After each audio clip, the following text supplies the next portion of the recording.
بلوچ صاحب نائب امیر جماعت اسلامی پاکستان، انہوں نے آپ کے سامنے محترم قاری صاحب رحمۃ اللہ علیہ کے حالات رکھے، ان کا مشن، ان کی زندگی کا جو کاز تھا وہ آپ کے سامنے پیش کیا۔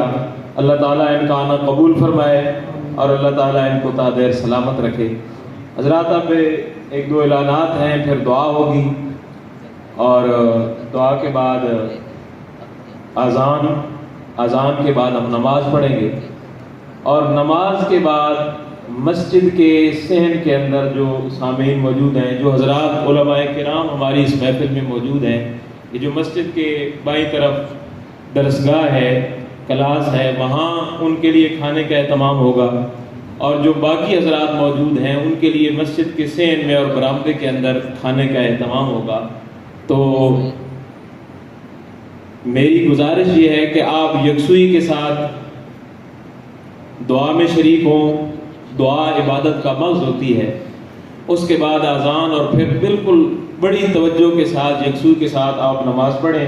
نماز کے بعد انشاءاللہ آپ فارغ ہوں گے تو آپ کے لیے کھانا لگ چکا ہوگا، اور مسجد کے آداب کا خیال رکھیں گے۔ اللہ کا گھر ہے، اس کے آداب کو ملحوظ خاطر رکھتے ہوئے آپ جو ہے وہ یہاں کھانا تناول فرمائیں گے۔ میں انتہائی مشکور ہوں محترم مفتی عبدالبصیر صاحب کا، وہ اس دوران تشریف لائے، خطیب جامع مسجد قباء، اللہ تعالیٰ ان کا آنا قبول فرمائے۔ اب میں دعا کے لیے گزارش کروں گا مولانا محمد عبداللہ صاحب، خطیب مسجد خلفائے راشدین پنڈی گھیب، کہ وہ تشریف لائیں اور اپنی دعا سے ہمارے اس پروگرام کا اختتام ہو۔ بفضل تعالی ہمارا یہ تقریب بڑی آسان طریقے سے اختتام پذیر ہوئی۔ میری دیرینہ خواہش تھی کہ حضرت لیاقت بلوچ صاحب سے ملاقات ہو جائے۔ گجرانوالہ لاہور میں بعض پروگراموں میں میری ان سے ملاقات ہوتی رہتی تھی۔ ایک یہ بھی حسرت پوری ہوئی اور دیکھ کر خوشی ہوئی۔ اللہ سے دعا ہے کہ اللہ رب العزت ان کو اسی طرح صحت و سلامت رکھے۔ قاری غلام محمد صاحب میرے میاں والی کے دوست ہیں۔ میں اور وہ میاں والی میں اکٹھے پڑھتے رہے۔ بس رب تعالیٰ نے اس دنیا فانی کو صرف اپنی ذات کی بقا ہے، باقی ہر کسی نے چلے جانا ہے، مگر خوش نصیب ہے وہ انسان، خوش نصیب ہے وہ انسان، جس طرح کہنے والے کہتے ہیں کہ دنیا میں انسان آتا ہے تو تمام اس کے لواحقین خوش ہوتے ہیں کہ اللہ نے ہمیں نبینہ اولاد بخشی، خوش ہوتے ہیں، اور جب جاتا ہے تو اس کی زندگی ایسی ہو کہ اس کے جانے پہ ہر آنکھ اشک بار ہو۔ قاری غلام محمد صاحب واقعتاً اسی کے مصداق تھے۔ میری دعا ہے کہ رب تعالیٰ ان کی دینی خدمات قبول فرمائے۔ یہ جو پودا سجایا ہے اللہ اس کو سدا ہمیشہ سدا باد رکھے۔ اللہ اس کے بیٹے، ان کے بیٹے کو ان کے نقش قدم پہ چل کر زندگی گزارنے کی توفیق نصیب فرمائے۔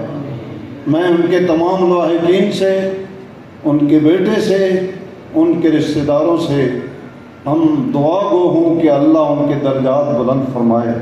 میں اور آپ دعا کریں اللہ اس تقریب کو بخیر و حافظت کے ساتھ اختتام پذیر فرمایا۔ اللہ ہم سب کا یہاں بیٹھنا، جمع ہونا اپنے دربار میں قبول اور منظور فرمائے۔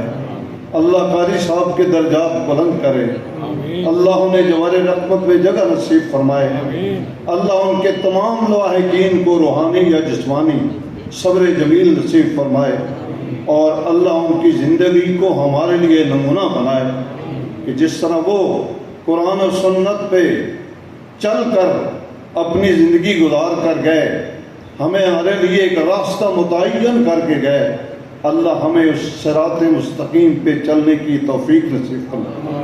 میرے اللہ، جو تو نے زندگی عطا فرمائی، زندگی تیری نعمت ہے، اور زندگی صحت والی زندگی بہت بڑا انعام ہے، اور اس سے بھی بڑھ کر اللہ تیرے دربار میں توفیق ہے کہ ہمیں وہ زندگی عطا کر، ہمیں وہ زندگی عطا کر جو زندگی دین کی محنت میں گزرے،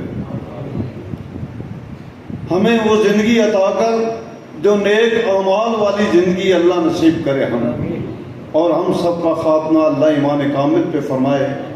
جو دوست بھائی بزرگ بیمار ہیں، رہتے ہیں، اللہ سب کو شفائے کاملہ عاجلہ نصیب فرمائے۔ جہاں بھی دنیا کے جس خطے پہ وہ رہتا ہے، اللہ ہر کسی کی روحانی جسمانی بیماری سے نجات نصیب فرمائے۔ سب سے بڑی بات ہے، بلوچ صاحب فرما رہے تھے کہ ہم نے حقیقی راستے کو چھوڑا اور رسوا ہو گئے، چاہے وہ عوام ہیں چاہے وہ حکمران ہیں۔ اللہ ہمیں وہ حکمران نصیب فرما، ہمیں وہ حکمران نصیب فرما جن حکمرانوں کے دلوں میں صحابہ کرام رضوان علیہم الصلاۃ والسلام کی زندگی اجاگر ہو۔